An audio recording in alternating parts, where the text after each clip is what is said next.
Next question ఏమి ఇచ్చిండు, ఇది ఇచ్చిండు ఫిఫ్త్ వన్.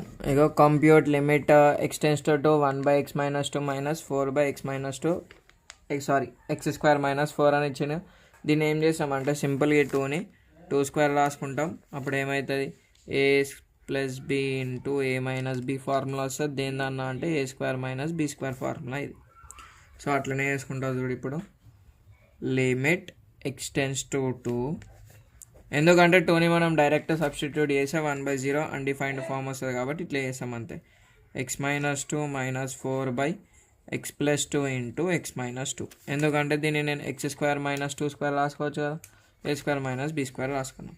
అప్పుడు ఏమవుతుంది అంటే లిమిట్ ఎక్స్టెన్స్ టు 2, ఎల్సిఎం తీసుకో, x+2 x-2 వస్తుంది. ఏదైనా సిమిలర్ టర్మ్ ఉంటే అది అట్లనే రాసుకుంటాం ఒకసారి. సో ఇక్కడ x-2 ఉంది కదా, x-2 బంద్ చేసాయి.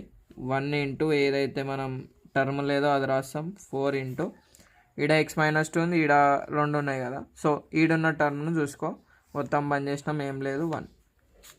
ఇక్కడ ఎల్సిఎం అనేది మస్తు మందికి ఆగమాగం అవుతుంది. జస్ట్ ఏం చేయాలంటే ఇక్కడ మనకి సేమ్ టర్మ్స్ ఉన్నాయి అనుకో, ఒకటేసారి రాసినాం అయిపోయింది. ఇక్కడ x-2 ఉంది కదా, x-2ని బంద్ చేసేయి. ఏదైతే టర్మ్ కనిపిస్తుందో దాన్ని 1 ఇంటూ చేయి. తర్వాత ఇక్కడ 4, ఈడ మొత్తం మనకి x+2 x-2 ఉంది కదా, మొత్తం బంద్ చేసి ఏం కనిపిస్తలేదు ఇంటూ 1 పెట్టుకో అంతే. సో ఇప్పుడు మనం ఇది సబ్స్టిట్యూట్ చేసి ఏమవుతుంది, limit x tends to 2 x+2 minus 4/x+2 x-2. ఇది అంతే ఎందుకు చేసామంటే మనకు ఆన్సర్ రానికి వేసాం. ఇగో +2 - 4 అంటే -2 వస్తుంది. x+2 ఇంటూ x-2 అవుతుంది. ఇది క్యాన్సిల్ అవుతుంది.